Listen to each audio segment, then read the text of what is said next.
students. It's an honor, pleasure, and privilege to be here back at the Faculty of Administration at Universitas Indonesia. You may have noticed that in some of the introductions, people have said that I'm like a guest. No, I'm not a guest. I work here.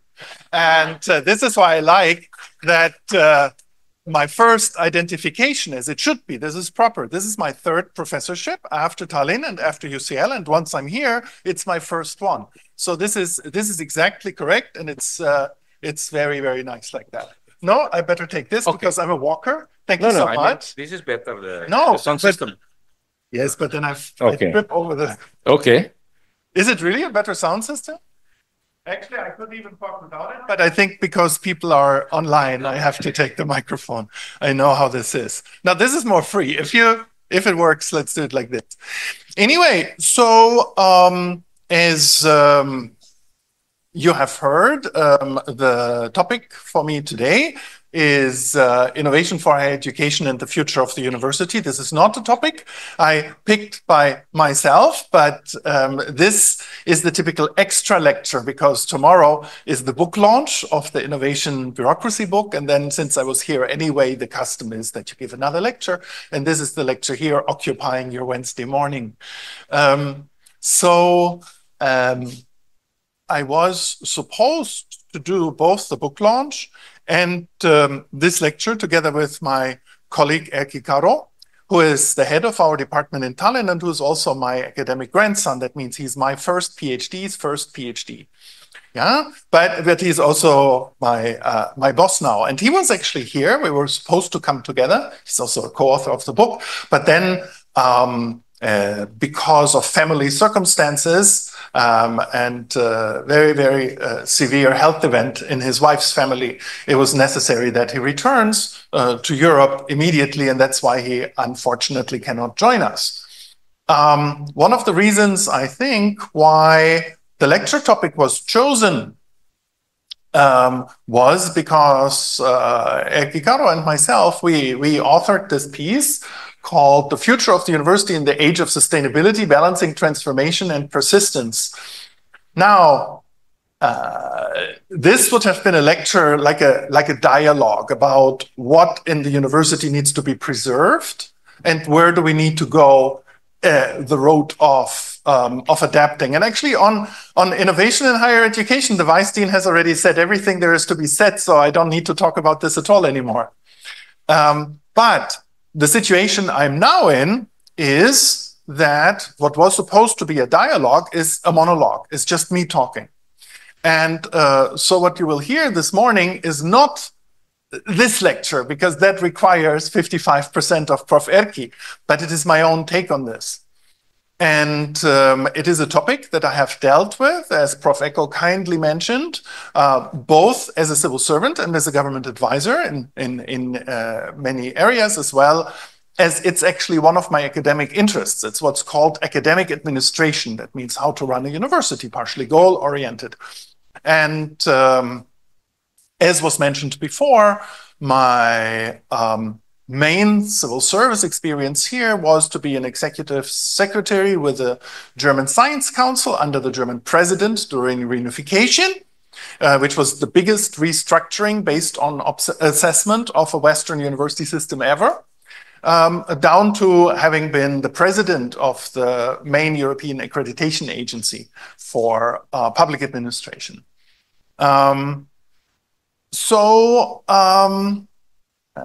Professor also mentioned that I have been at National University of Singapore, Lee Kuan Yew School of Public Policy, where I actually was last week again to check it out. And our former dean, Kishore Mahbubani, used to say that in public lectures, you should only say 3 things, because 3 things is the absolute maximum of what people will remember. Yeah, just make 3 points. The rest is just ornamental. I have an hour today, but I do have 3 points. And of course, I'm not going to say, oh, the university must stay innovative in order to be technologically relevant, because that's sub-academic. By telling you what you expect, you might as well go home and play Animal Crossing. Yeah, it's much better. And have a nice iced coffee. Because telling you what you expect and confirming your prejudices is precisely the opposite of what the university should do, right? So what I propose to talk about a little bit this morning is three things. The first thing is that we look at what actually a university is, where it came from, and what is the historical role of what we call university.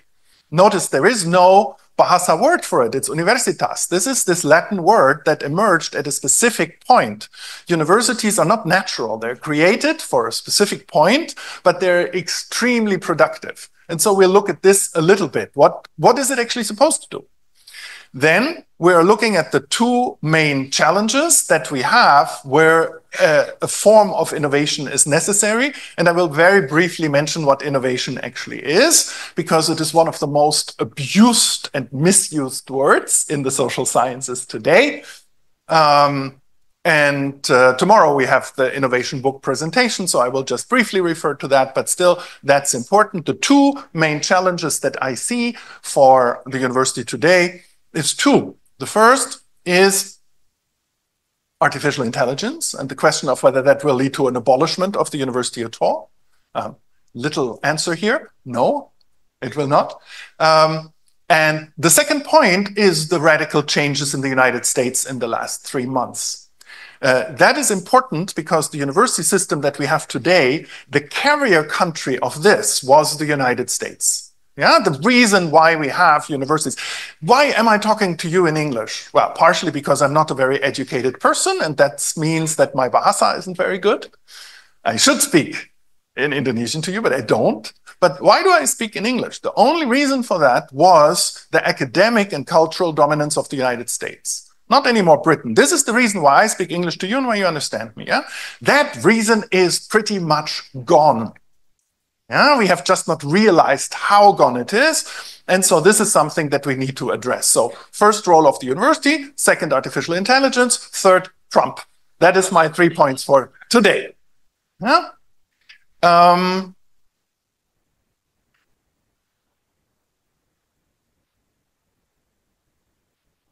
The anthropologist, a German anthropologist, and this will be a very German lecture because time is over for American lectures, as far as academia is concerned. The anthropologist Arnold Gehlen makes the point in his book on the human being that we as humans are very bad animals.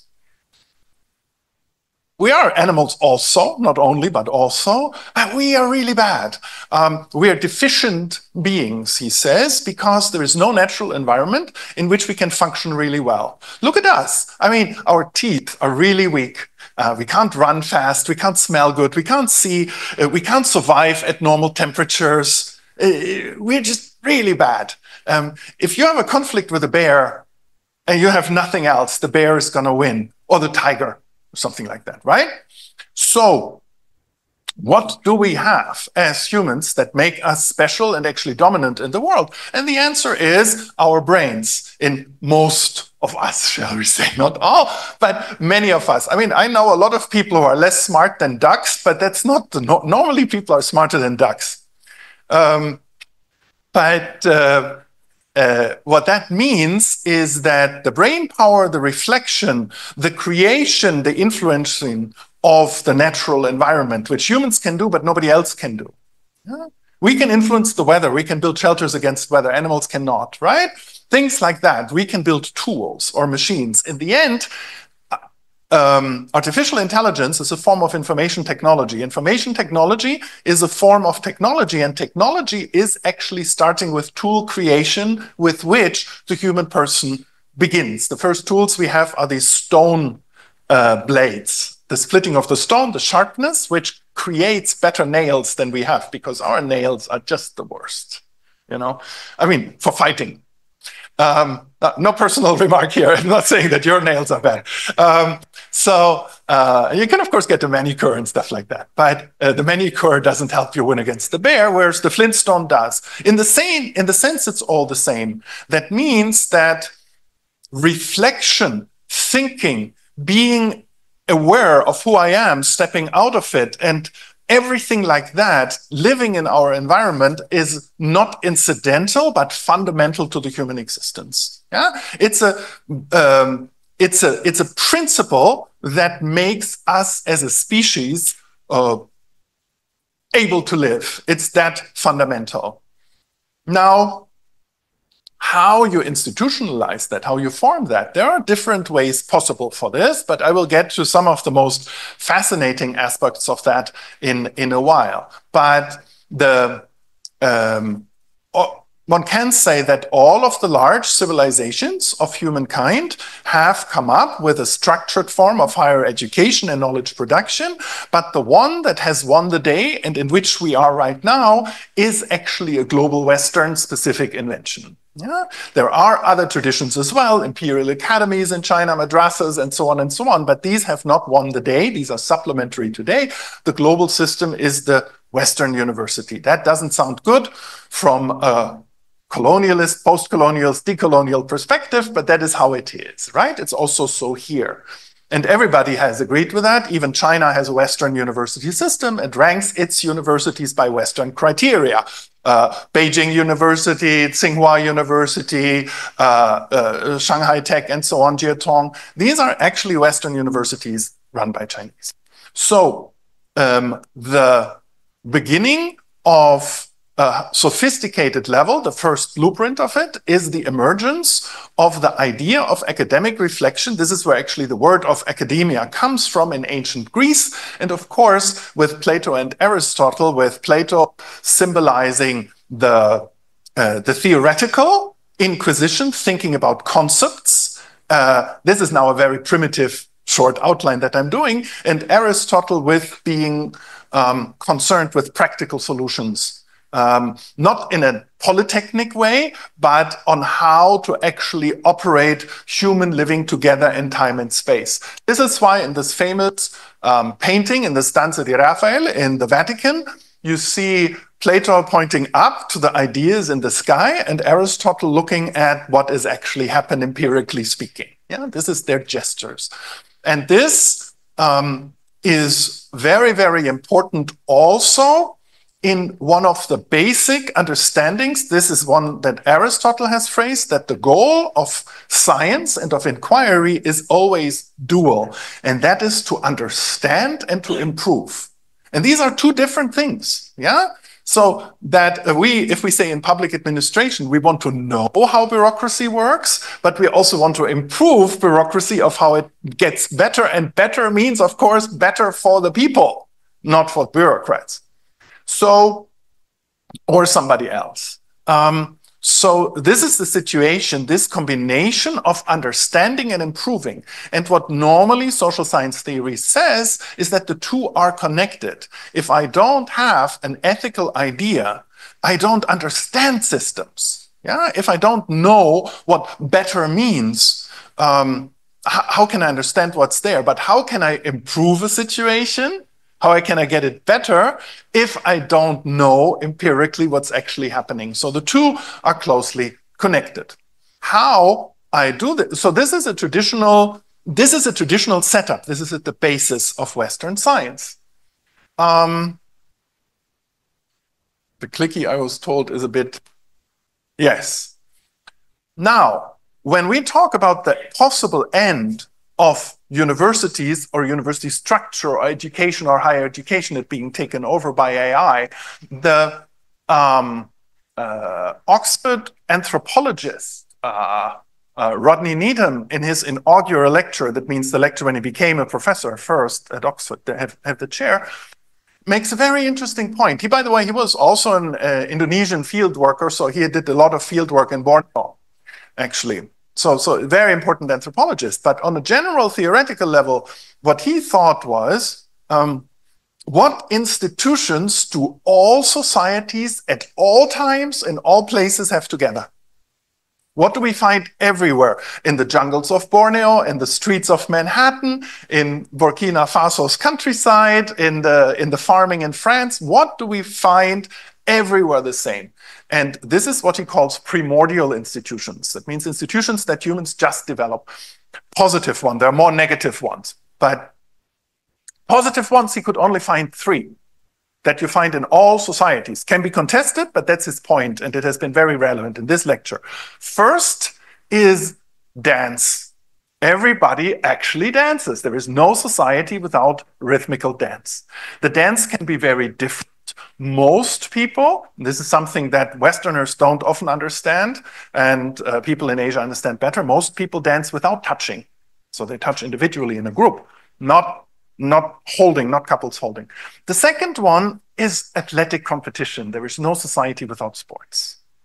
That's interesting of why that is so. It seems to be really innate of it. But why would I tell you that? This isn't an anthropology morning session. I'm telling you that because of number 3. And number 3 is education. And it is structured education. It's people who know more to tell younger people who you know less what they know.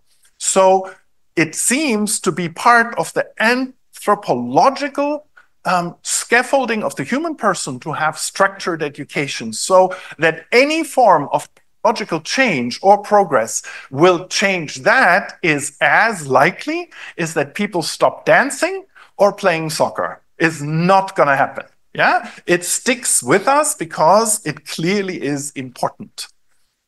So this then gets shaped into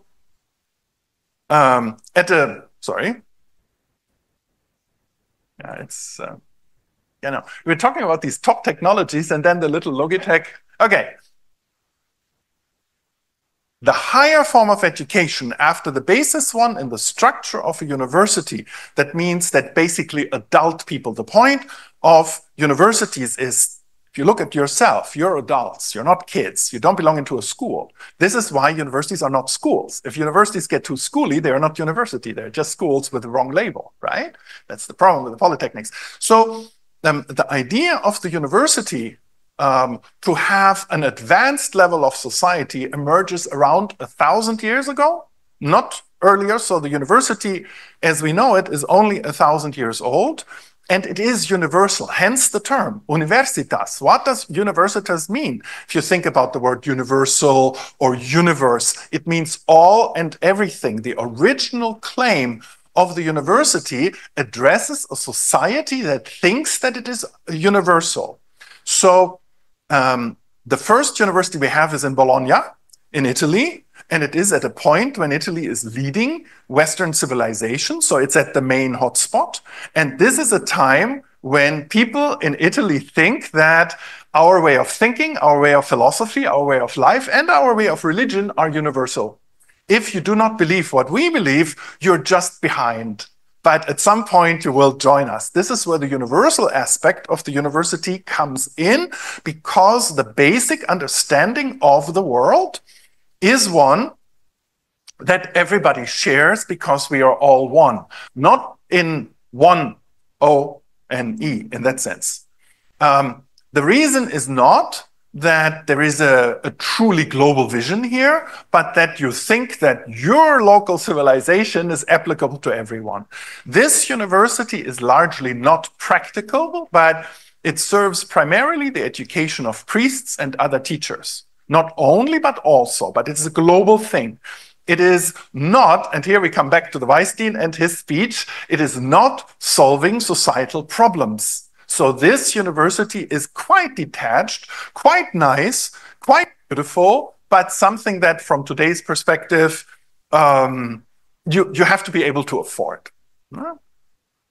So when do we have the switch to a more relevant university?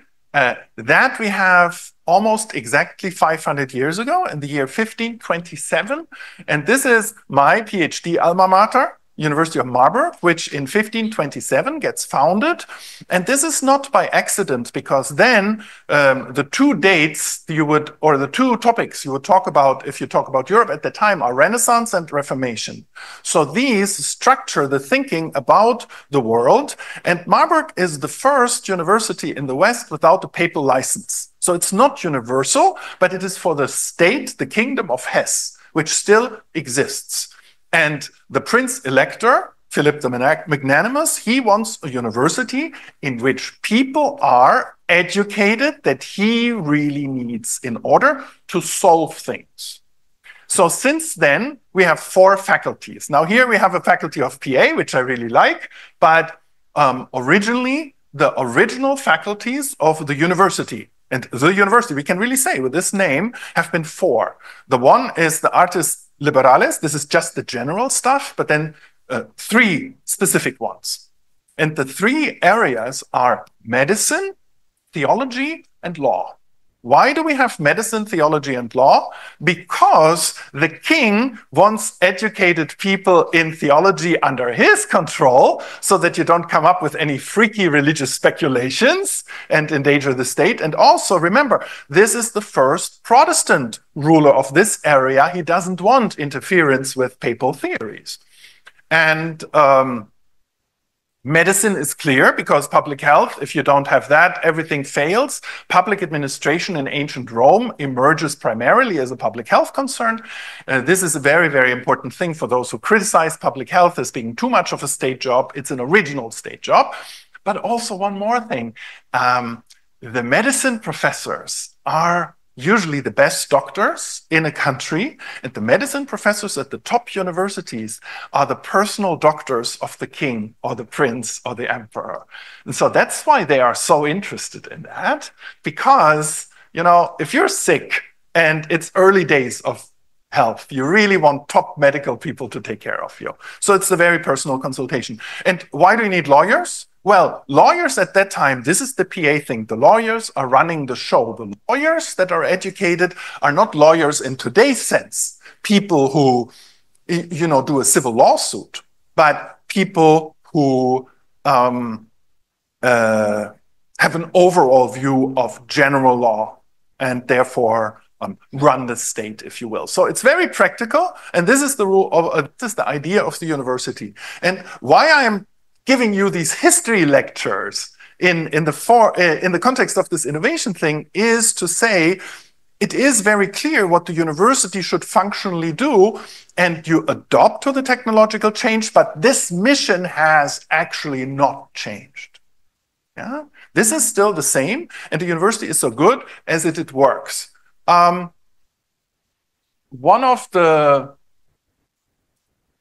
This is such a challenge here.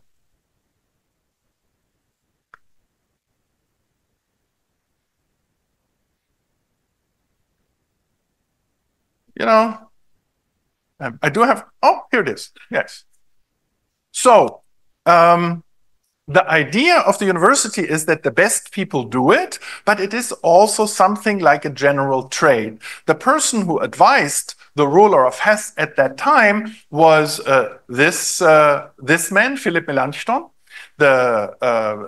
one of the two main reformers of the church in Germany, and the father of the university high school system, and the father of the German university system. And here I will tell you something, not for vanity, but to tell you why you're not wasting your time listening to me about it. Philipp Melanchthon is my 13th great-grandfather. So he's my great-great-great-great 13 times grandfather. And that means that this kind of Western academic teaching is also a family profession. Now, it doesn't mean that I'm a better professor because of blood. That is not the idea of the university. But there's also a trade thing about it. If, as in another side of my family, your father made chocolate and his father made chocolate and the grandfather made chocolate, you do know a little bit about how to make chocolate, how to grow it, what is the problems with the farming, how you refine it, and why university stuff is more than legacy. If you have the legacy, you see more the trade element of it, the traditions, and so on and so on. So this is something that I haven't dealt with since 30 years myself, but actually since a small kid. When I was born, my father was a political science professor, and of course that my family has now dealt with for over 500 years. But the Melanchthonian University in today's world gets supplemented by Wilhelm von Humboldt, again 300 years later. I wonder whether there's something with a battery here. Yeah, but are they actually doing this? I mean, I'm not sure whether the clicky here is like a rain dance, you know? I'm clicking, but they are actually advancing it. Anyway, by Wilhelm von Humboldt, and Humboldt is the father of the research university. So before that, the idea is very instructional, but the point is not that it's science-based. With the Humboldtian reforms, the idea is that the teaching on a high level in the university actually should be science-based. And this is the situation of the university you have then. what this is important. Should I just say next slide? Yeah, yeah. This is a famous painting by a painter called Jacob Jordaens, a Dutch painter. What it nicely symbolizes is, this is on the right is envy. This is then Minerva, the goddess of science, that's protecting scientific research from envy and greed and stuff like that.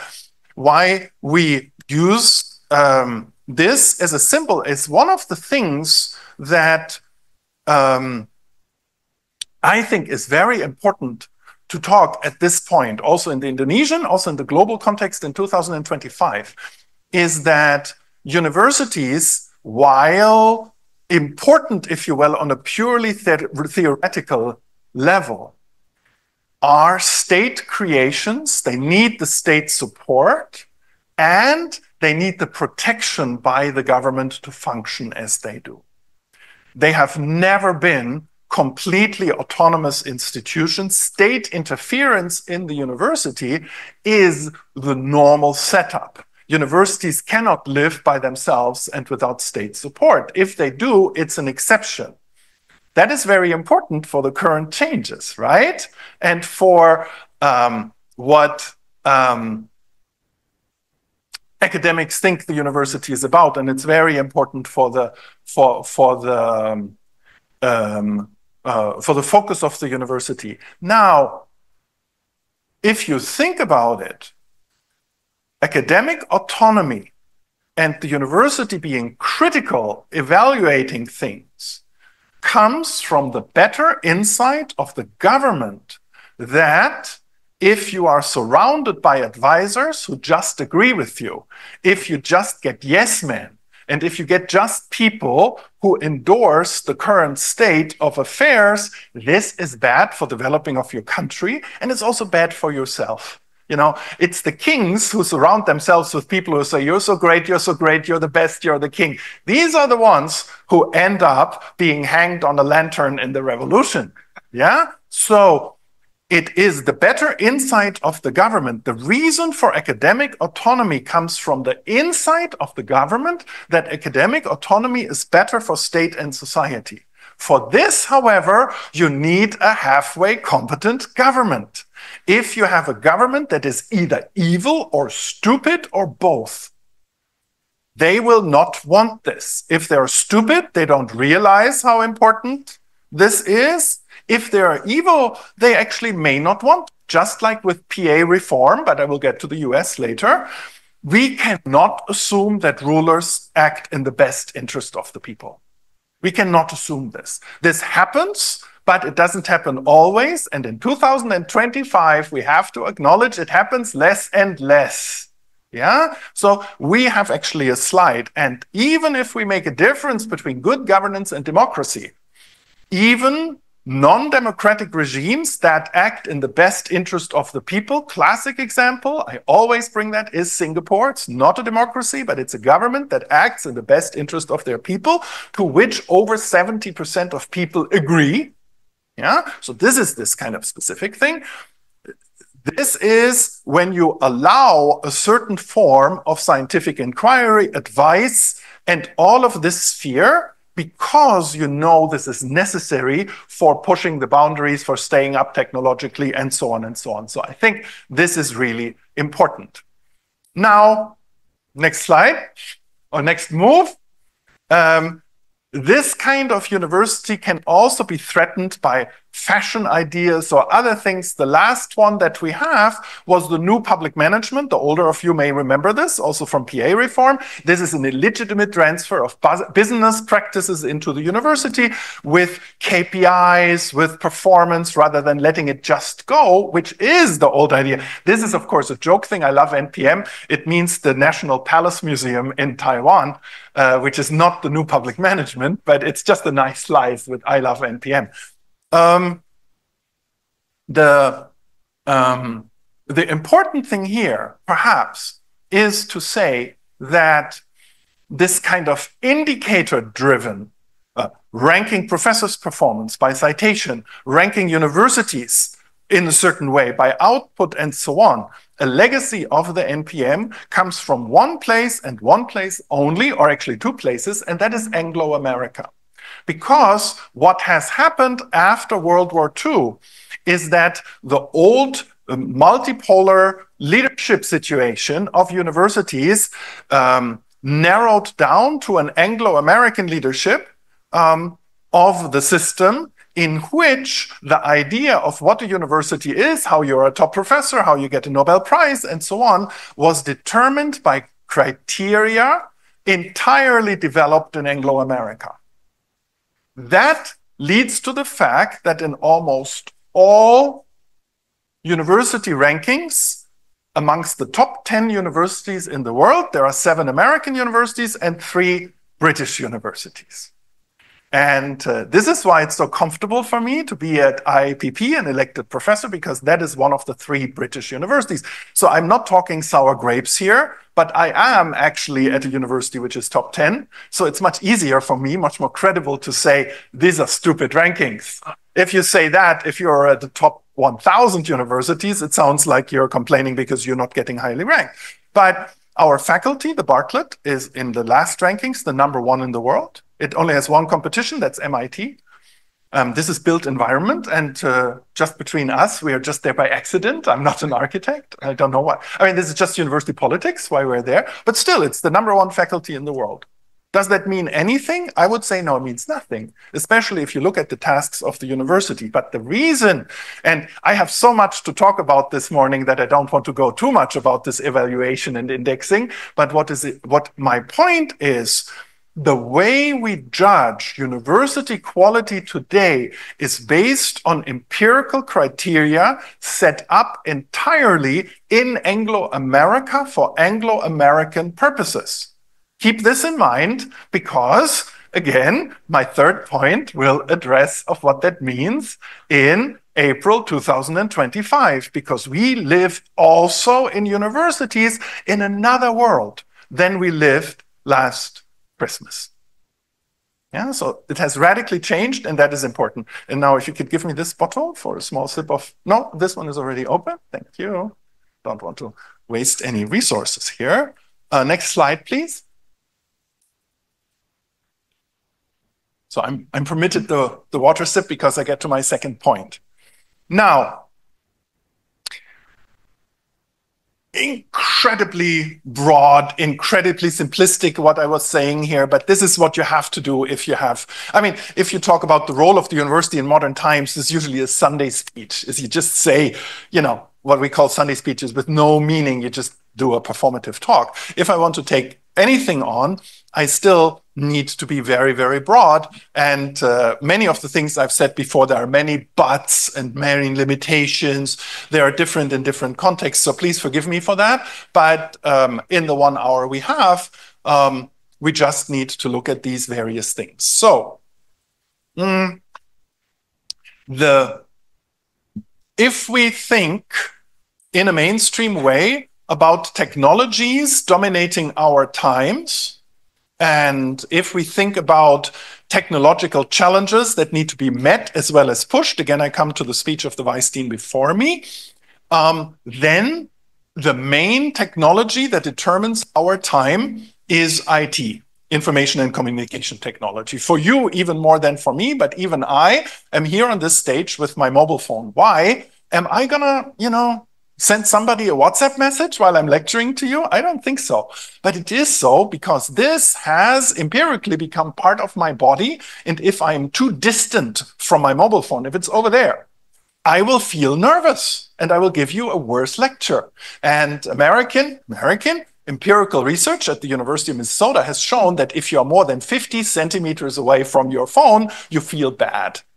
Just like, think about how you feel if your coverage is going down or if your battery is below 20.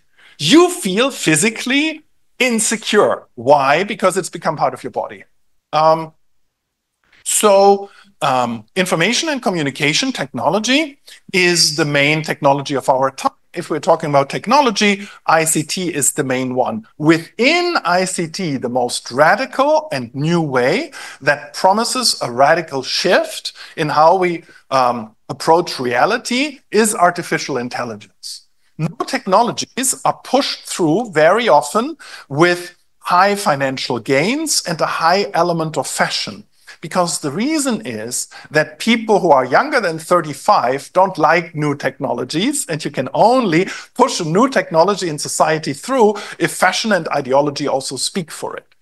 This is what you would expect. So you would expect with AI a lot of hype, a lot of wealthy people getting wealthier, a lot of people being overwhelmed by it, not understanding it, but being really psyched about it. And that is exactly what we see. Yeah? This is exactly what we see in AI. What is important, I think, to say in AI right now is that it's really, really fundamentally important. It makes certain things obsolete and other things new. However, there is also a considerable element of hype. And I would say that most people talking publicly about AI know nothing about it, and what they know is usually a misunderstanding. So because it's so fashionable and everybody is jumping in, that you get too much simplicity. I, at Tallinn, am teaching since a very long time a class called Technology and Society, and we are discussing AI written text since 8 years. If you were with the technology, you saw that coming. LLMs are really old. We have used ChatGPT since years. The idea that academic articles can be written by algorithms is an old one. The people who are now so surprised about what AI can do is the ones who have not dealt with this already. But both in general social sciences and especially in PA, you do always need a technology and society class. And if you have a good one, you knew what was coming. This was clear. This was in the offing. So for those of us who have dealt with this before, we have a little bit more of a better distance about it. And now what we are having with AI is a hype situation in which we need to balance that differentiation, which is always so in economics and in technological progress, what is truly new and relevant and what just looks like total hype. The problem is, because of fashion elements and because of economic changes and because of so much money you can possibly make, it is very, very difficult to stay cool and make this differentiation. People are afraid to miss the bus and so on and so on. And indeed, to say, oh, AI is nothing, it's just a tool to edit my term papers, this is too little. But on the other hand, to say that AI is completely replacing entire structures of human being is likewise nonsensical. It's almost always so that a good weight opinion, acknowledging both the hype as hype, but also the general context is the best, but that is not easy to do. Yeah. So this is the situation which we have. And I think from what I said before, you can guess that my opinion is that a truly innovative university adopts AI tools and works with it rather than against it. However, that acknowledges that the basic structures are not going to give in. Again, the Vice Dean mentioned MOOCs, which was the last big innovation. That means pure telecourses. The truth, as I will say pretty soon, is that MOOCs didn't work. Not that they worked, but that they didn't work. And that's really important, exactly on the inclusion and other elements like this. I'll get to it, as I said, in a minute. And the same may easily be the thing with AI. In other words, you still need to answer the who watches the watchman conundrum. That means if you have an AI solution, there still needs to be a judgment of whether that solution is a positive or a negative one. It cannot be done by the tool in itself. And that needs to be from a human reflection geared towards what is in the human interest. Next slide, please. And two more clicks. So, two more, yes. It is absolutely true that technology changes human behavior, human practices, and so on and so on. And this kind of autonomy is a big fight between those people who deal with technology, both in public sector and otherwise. That means, do humans have complete agency over technology, or will technology develop its own mechanism, its own dynamics? I'm a protagonist of the second part as the German theorist of technologist. Actually, main job, he was a poet. Friedrich Georg Jünger says, first we use technology, then technology uses us. I have no agency of whether I want to check my smartphone. I can try, but basically, I have to. As I said before, I feel bad if I don't. Yeah? So my smartphone is not a tool, because I cannot do with my smartphone whatever I want. Partially, my smartphone does with me what it wants. Yeah? And then technology does not serve mankind, but itself. That means there is a push of technology to change human behavior for its own self-aggrandizement, and this is very difficult to acknowledge. However, if this is the case, if this is true, if we agree with that, then you need an educated and reflected human agency dealing with the technology and how it works in society. And again, the university institution remains. If we do think that all technology is human-made, it's still true. So while we have a change in the program for this morning of where we go with the university, the role of the university, maybe not in size, maybe not in direction, but as such, seems to remain. Next slide. The problem is really one of, as I said before, the word innovation. And I say this as somebody who has this book, next click, that we are going to present tomorrow, which is an innovation topic. And I have, at the main German business school taught the what is innovation and innovation policy class for a very, very long time.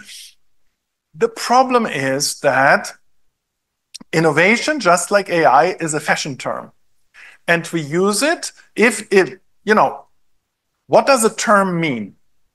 For Joseph Schumpeter, who coined the term innovation for our discourse, it means something, a product, a process, financing, or marketing that is newly and successfully brought into the market. That means you have something new, can be old but not was used for a while, that you bring into the market and you make money. That is an innovation. This is very important because Schumpeter thought that late capitalism needs innovation in order to proceed and to push new technologies. And it is innovation that is done by entrepreneurs. So the word entrepreneur and the entrepreneurial university and innovation are strongly linked. Entrepreneurs innovate. That is the definitional lock between the two. And you can say, okay, that's a nice term, but what do I care what Schumpeter says?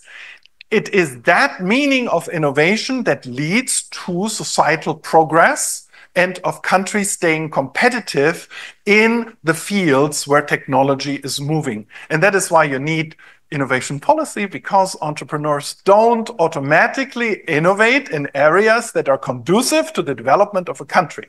But I will not talk about that more because that is tomorrow's topic, and we have a nice Bahasa text about that. Thank you. So what I'm saying here is that most people use innovation in a loose form, not as strict.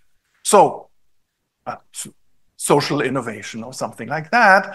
Schumpeter thought innovations must make money. If they don't make money, it's not an innovation. This is a capitalist term for the market. If you're not operating in the market, you cannot innovate. And if you don't define innovation this way, you lose the actual necessary push that innovation has. So you can't say, for me, it means something else. Yeah, maybe it does, but then you lose the actual economic dynamics of innovation. What do people normally mean when they say innovation? Well, we can find that very easily out. We are empirical social scientists. We take a microphone, we go to the people, and we say, what do you mean by innovation? Yeah. What result do we get? Now, I don't have any data about Indonesia, but I can tell you what globally most people mean when they hear innovation. Two things. Innovation is, number one, something new. Number two, that I like. That's an innovation. Yeah. Anything new that I like is an innovation. So we call that innovative design, innovative practices, innovative NGO organization. They don't make any money, but they're still innovative. But remember, the biggest difference, innovation theorists say, is between innovation and invention. Because inventions usually don't make money, but they need to be brought into the market. Yeah? But very often we call inventions innovations, although they have not been brought into the market contexts, which they have to be. That is just the deal. Why is that so important? Is because if we look at the entrepreneurial university, if we look at the innovation, the stricter. Oh, very easy. No problem with that. I'm well on time. Thank you. Some people think what they're saying is so important that people should spend all the time for it. That's one of my few good aspects. I'm not under this illusion. It's like, 15 more minutes is all you can take. I'm not going to bother you for longer than this. Next slide, please. But if this is the case, what I think is so important to talk about now, and it brings us back to our first slide, is that, of course, and again, I have not bothered you with these definitions for definition's sake, but for the real practical question of the innovative university, because the truth is that, and everybody agrees with this, if you are taking a truly functional definition of innovation, then there can also be evil innovation, bad innovation, or what we call dark innovation. Innovation as such is not good, but only the directionality or the political intent of the innovation is important. You can innovate very negatively. There is no question that the atomic bomb in World War II or the Japanese kamikaze fighters or anything like that were genuine innovations, technological innovations. Money, of course, but they were very negative for human existence, and so on and so on. So while the automatic push for innovation can be left to algorithms to jump into AI, the judgment of whether it is conducive to human rather than technological progress, which is not the same, needs to be judged somehow. Now, a very important British World War II time ethicist was a theologian by the name of Dr. Inge, and since he was dean, I think of St. Paul's Cathedral, the famous cathedral in London, he is always called Dean Inge, so by his Dean Inge, like Dean Echo or something like that, right? Dean Inge. And Dean Inge gave a famous BBC lecture, and this is also published as a book, in saying, what does progress actually mean? What is progress? And he says, how can you possibly talk about progress if progress isn't progress of the human person? If we are not happier and better? That is what progress can possibly be. If you're an evil mafioso with very new iPhones and watches, you're still an evil mafioso. It doesn't help. And but that's a very, very simple thing. But if you innovate in a dark way against human interest, with your social media platform or with your cars or whatever, you're still staying a crook, and the people attached from it are not improving. So this is a very important thing. This illustration is from the greatest of the German opera cycles of the 19th century, The Ring. by Richard Wagner, which is all about some gold, which the evil dwarf here steals, and the three Rhine daughters try to get it back. And if you will, it's an anti-innovative metaphor.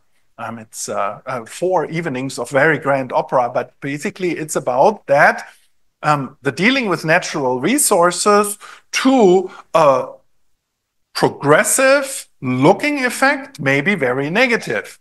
Now, we've used the word sustainability here. As you might know, people who deal with the problems of technological progress and who use the word sustainability say that relentless technological advancement that we have has driven and is driving our planet against the wall. And if we want to change that, the old ways of mindless technological progress aren't good anymore. So we need to reflect on that and how to deal with that also as far as just transitions is concerned.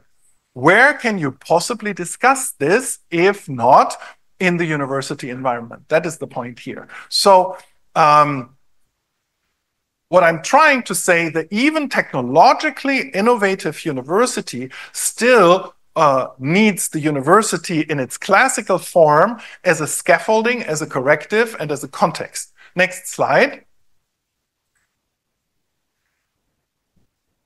And very often it is so that what we have seen is that in the last 50 years, technological advancement was best implemented by people in control of it rather than driven by it. Why would you, if you look at e-governance, which is one of my favorite topics always, there was, and coming from Estonia with my main professorship, there was the assumption about 20, 15 years ago that more digitality leads to better governance, more democracy, and so on and so on. That is complete nonsense. E-governance as such is not a good thing. E-voting has mostly been advocated by tyrants, because with e-voting, if you own the country, you can always get the results you want. Yeah, it's much easier to cheat on e-voting than on traditional voting.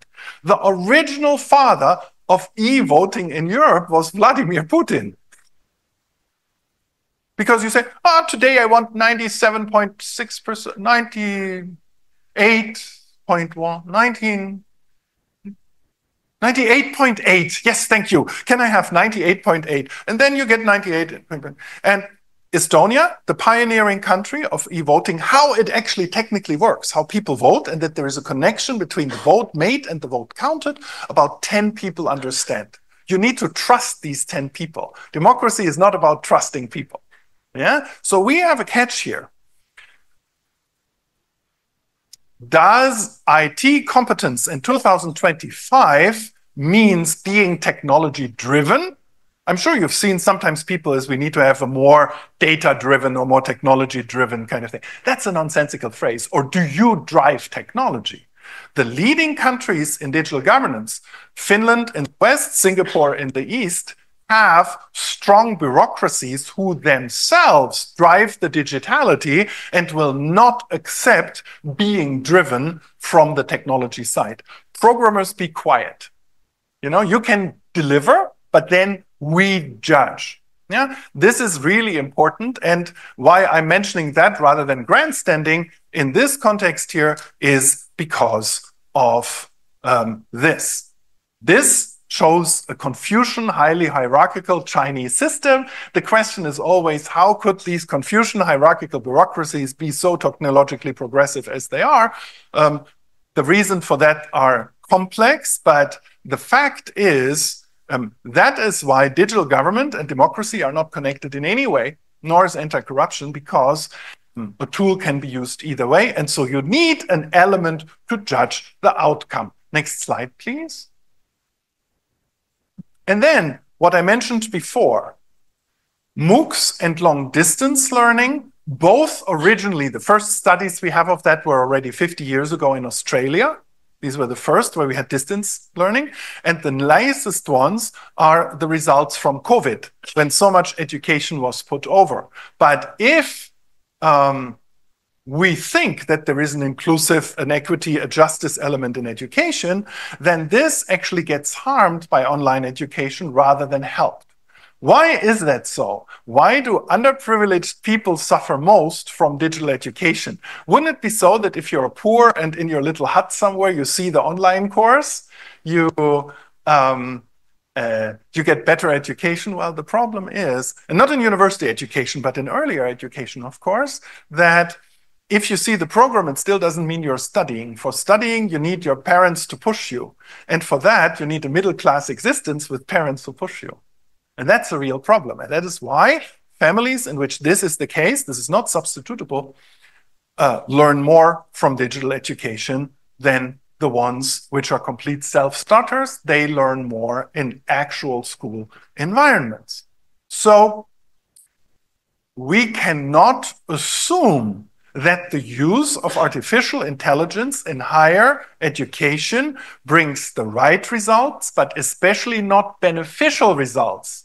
So the human agency and the classic ideas here are what we need to put things in context without neglecting the definitely positive sides of AI, about which I haven't talked much because we all know about it, but that is why you need the corrective in the end. Next slide.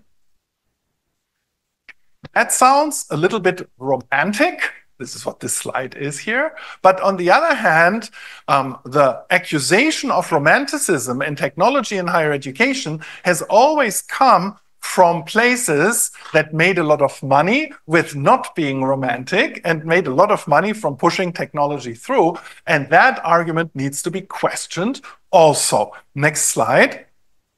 Sometimes in technology, we say that even if there is a future progress, universities don't always need to run after the latest fashion, and sometimes stopping it for a while is actually positive. The famous lawyer and also public administrative law professor Edmund Bernatzik, who's an Austrian, he as a candidate had a very high Bohemian prince. And it was clear that this prince would be next slide, please. Next click. Would be the King's Commissioner of Bohemia. And in this exam, this candidate totally screwed up. And so what Bernatzik said, I cannot prevent you from being the King's Commissioner of Bohemia, but I can delay it. So I can delay the inevitable environment. And from this delay comes a further creativity. In technology, we often think that if you have a mindless implementation of technology, you don't have a space to consider it, but that space is valuable. We don't always need to do tomorrow what has to be done the day after tomorrow, but if we keep this space, that is not being conservative or romantic, but it may create a space to creatively reflect on the actual impact of that technology to the extent that we can. That is why the call today of as far as artificial intelligence is concerned, is wherever we can to think what the actual effects are rather than mindlessly adopting it. Next slide. So I'm almost out of time, but for the last and political point, I don't even want to say so much. We are in the middle of understanding the Musk-Trump presidency. And of course, from Asia, it looks very different than it looks from Europe, because a lot of people in China or in India say, well, yeah, now you get the exact same mess that we have here. Thank you very much, you know? Why would a leader be interested in anything? What is, in our context, important, of what I want to repeat here, is that in the Trump-Musk presidency, amongst his advisors, or for him himself, we have a very strong anti-intellectual and specifically anti-university impetus. That leads, and here we don't even need to talk about the judgment about Trump. My judgment about Trump is very clear and it's quite radical.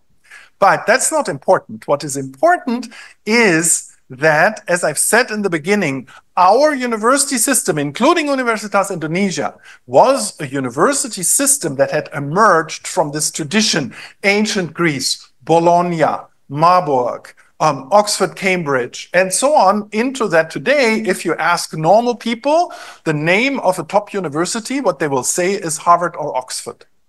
Yeah. So for us, these are the carrier institutions. These carrier institutions as universities are being systematically disabled as we speak. The main leadership of the National Institute of Health have been fired. That means even such direct things like cancer research or something like that is being stopped. And if disruption is your goal, but you don't have a goal for human benefit beyond it, which I would argue the Trump-Musk administration has, that doesn't matter. But once again, what I want to emphasize here is that what we are witnessing right now in real time is the end of the kind of Western university system that we had since World War II. What does that mean? Very difficult to say.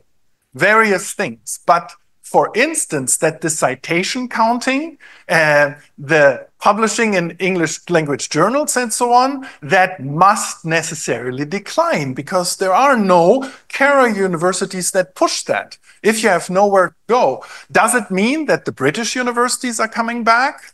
As recently somebody told me in England, Sir Keir Starmer, the British Prime Minister, he may not be the most brilliant of world leaders, but he's not a mass murderer, and that's already more than you can say about a lot of them.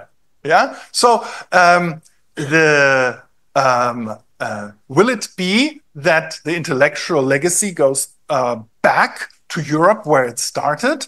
Does it mean that finally the true powerhouse of human civilization, which is here in Asia, as you know, in this famous oval that includes parts of India and China and Southeast Asia, will carry the science nature? If it does, why should they retain the English language? Why should they retain the English indicators? But the university as a place of reflection about technology, that is something that we have to see. And if people can tell you how things are developing, this is tricky, but it is something of a conversation you have to have right now because we really don't know what's happening. That the head of the chicken that is the Western global university system has been cut off is a fact. How it will play out is the next judgment. Next slide. What it does mean, this is the German legal philosopher Carl Schmitt, is that thinking about autocracy, about totalitarian, about national things, about politics not as consensual but as strive, is something that needs to re-enter the discussion without normalizing it, but it can, because that is part of the global Western tradition as well. This is not a problem. Unfortunately, it's not. Next slide. I will finish on my very last local thing. And of course, it's not my place to talk about Indonesia. Plus, in spite of my adjunct professorship, I don't know enough about it. But the project we were talking about that we have done together and that worked so well is this Islamic Public Value Project. And this is a book we are going to launch next week in which several of the faculty members here have contributed. Right? And I see some of the top stalwarts right here.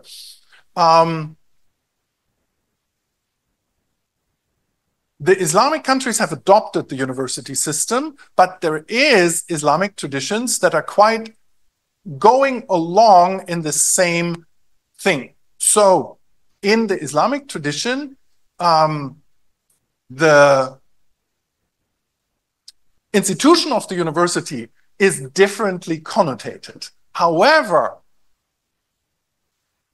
both the Holy Quran and the Prophet do not comment very much on government structures, with several small but all the more important exceptions. One of them is Shura, the need of the ruler to have counsel by wise men.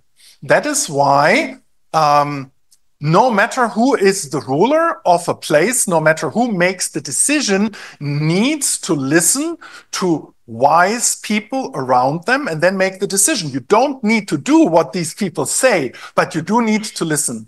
There is no argument against it. This is mandated in a specific surah. You cannot just jump over it. I there is an illustration that I really like from Indonesia. Next slide. As you know, public administration scholars are always fascinated by Yogyakarta Special Regency and this combination of sultan and governor that we have in Jogja. And this, of course, is a very, if you will, hierarchical tradition. The sultan is the center of the universe. That's the entire idea of how Jogja is set up, right? Everything gravitates towards the kraton. However, if you have a contents discussion with the sultan, next slide, in his main office, do you see that you can actually not see where the sultan is sitting if the people are not there? He's sitting on a normal chair with the other ones. This is a highly discursive environment because, and also it's the truth about the current sultan as well as of his father, these are people who listen to advice, who have a built environment that tells you that the counsel of the wise men, or today we would say the wise people, is important and can and must influence the decision making. Yeah?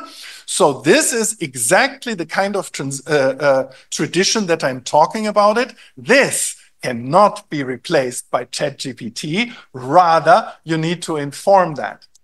That means the judgment of ChatGPT needs to be put in context by the council of wise people. That is true on the policy level, but that is also true in the institutional framework of the universities, because that arguably is what university is about, the critical reflection of reality and the pushing into the right direction of human betterment, which is not always technological and sometimes needs to put limits at the effect of technology. So the innovative university needs to reflect on what innovation really is, and not only as far as market progress is concerned, indeed, as far as human progress is concerned. Next slide. And that goes back to this Greek idea of that we need both the empirical study and the improvement to understand and to improve. That was the task of the university and of academic environments in general, but not only of academic environments in general, but of the university specifically. And that is the case today as much as it was today, precisely if you want to be innovative. And the next slide, which is the last slide, and which gives me the chance to say thank you very much for your attention.